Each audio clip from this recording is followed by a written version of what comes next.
Hey, good morning. 5 a.m. Master Scrum Show. Hope you're doing well. I'm a little scruffy. It's been a busy couple days, apparently. Had a fire in my house on Thursday, right in the middle of a conference meeting, on all-day meeting. Heard the fire alarms go off. Go thinking maybe it was the neighbors. No, it was my house, third floor. I'll put pictures up at some point so you can see that I'm not making this stuff up, because you can't make life up. It's too busy. Anyway, 5 a.m. Master Scrum Show. I am Greg Messer, Scrum Master and Agile Coach. And today I'm coming from a different location, my parents' house. This up here, right there, is my son's tree fort that we built a couple years ago. It's basically a pallet that I stuck in a tree for him and nailed it in so that it wouldn't go anywhere. But that's his fort. So he has his little tree fort that's basically a wooden pallet in a tree. See? Take what you got. Reuse stuff. Don't throw it out. And today I want to talk about the Scrum pillar of adaptation. And we're going to talk about that a little bit. So, with that being said, today is the 5 a.m. Master Scrum Show. I am Greg Messer, Scrum Master and Agile Coach. And we talk about Scrum and Agile in a practical, tactical way. And I'm going to tell you from our mission statement. So you can give value to your customer, not work those crazy hours, and get home to family and friends so you can have fun. And I'm going to talk about a little bit about our mission statement a little bit, just because I want to share something, why we do this show, and why I like Scrum and Agile, and why I think it helps meet that mission statement or helps get you there. So, first thing, I want to talk the mission statement just a little bit. So our mission is to get people home to family and friends. When I coach teams, I am always about getting the work done so we get the value to, when I say value to the customer, that's not working 80 hours of drop code. That's not value. That's a waste, right? My goal is to get you home after 40 hours or less, get the code, get the product, get it in the customer's hands so they can buy it so you and your company can make money. And the idea is that you can get home and spend time with your family and friends. I will say, because we had a fire, my third floor is totally obliterated. Well, it's not obliterated. It's just can't livable. It's smoke. The fire department brought the fire hoses up, turned those suckers on. I love the Philadelphia Fire Department. Without them, my house would probably be gone right now. So I have total respect, but they love that hose. Yeah. If you ever see one of those 3-inch hoses going up your stairs, and then they say, turn the water on, you're like, oh God, here we go. So yeah, water from the third floor gets to the second floor, takes that bathroom out, gets all the way down the first floor, and drips into a big giant trash can. So there's a little bit of water in my house for a little fire, but I'd rather have them get the fire out and save the entire house than not.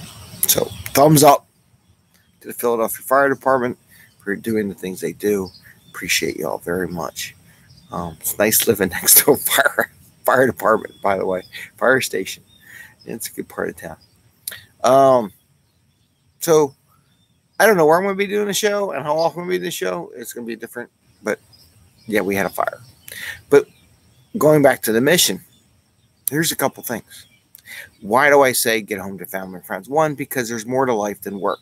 Some people, it's all about work, but building friendships with people, being with your family is important.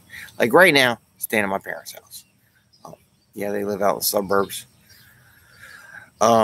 Without family, where would I stay? Yeah, I get a hotel room, whatever. But you know what? Bring the dogs, the cats, have a place. Just good thing they didn't downsize just yet. We keep talking to them. Jerry.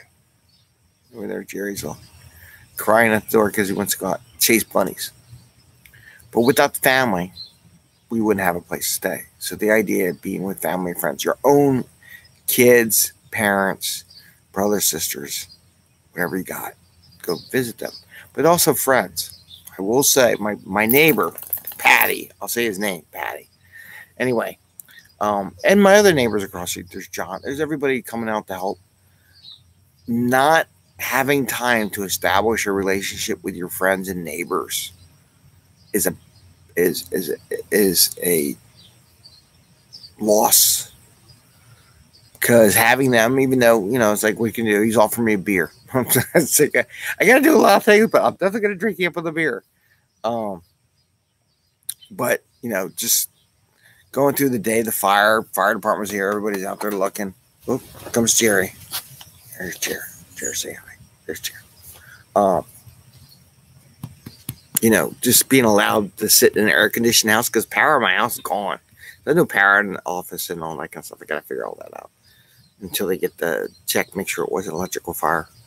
But, just having friends that would say, hey, dude, you need to sit in air conditioning because it was like 95, 100 degrees out. Feel free. Use up the AC, whatever, take a break. Go on electronic because I was in the middle of a conference call. I'm like, dude, can I use your Wi-Fi? So I realized, I'm like, why can't I log in? Because I had no Wi-Fi. So I went over to his house, plugged in my computer, hooked up, jumped on my video teleconference. It was still going on. Let them all know. I'm not going to make it back because, there's a fire at my house. So it worked out good. But again, it's part of the mission to go hang out with your family and friends so you can establish these relationships with people outside of work. Work's great. People at work are awesome. They will help you as much as they can, but they all live scattered across the city or the area or the town, or God knows, some places drive 4 or 5 hours to get to work. They can't be there to help you when things outside of work go wrong, and they will go. Hopefully, God forbid, no one has fire in their house because it is a pain in the ass. I'll tell you that right now. But, but that's why we do the mission. So you can establish that relationship, enjoy life, go with family and friends, and be a whole person, right? So, and I enjoy what I do, to be honest with you. So it's always good to be enjoying. And this is not a virtual background, by the way. It's a real background. There is actually a bird feeder there. There's an old plastic slide. And again, up in the tree there's my kids' tree fort. And as you can see, the sun's coming up. I had to wait a little bit because at 5 a.m. it was still dark. I was up before the sun came up. So it was too dark to do the show.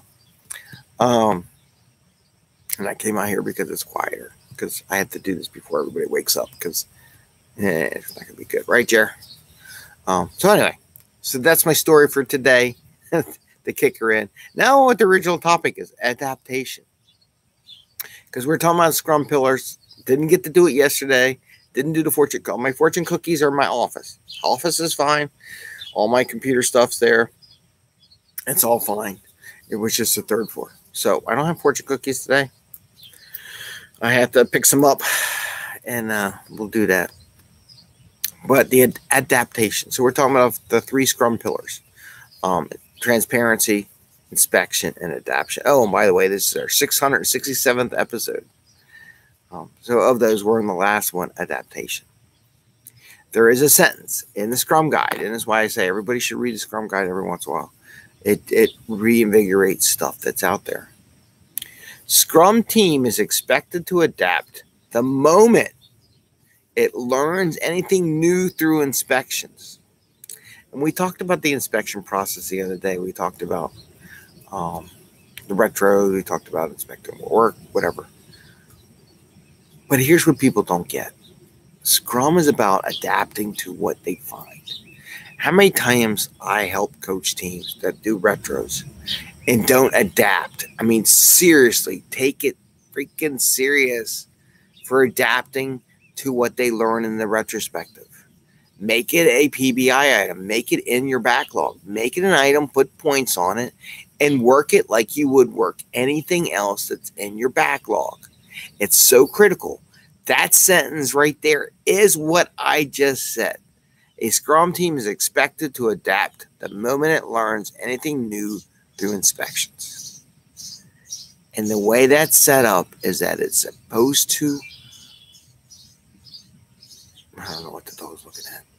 It's supposed to take those lessons learned you do during retrospective and make it a PB item and actually work it.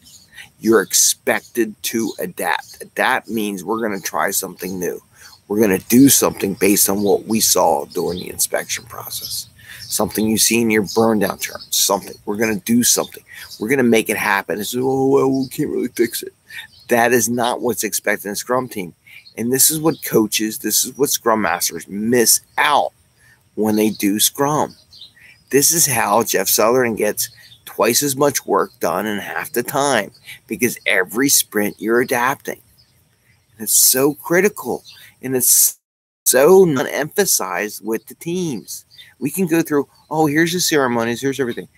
That's mechanical. That is the easiest thing on the planet. And if your team can't get that one, you should probably call me. Maybe I need to help coach you and your team. But that's the easy stuff, right? It's the adaptation. It's when you see change, how do you adapt? Had a fire. I don't think this applies, but adapting to that, had to move, relocate, call people, use insurance, learn a lot of things about this. So there'll be I could probably do a whole TikTok series on my life after a fire. Maybe I should. Maybe I'll get 1 million hits. But you have to be able to adapt, and you have to reflect after inspection, which is the reflection part we talked about. Those 4 quadrants, that's all inspection. How do we do? What was good? What was bad? What's risk in the future?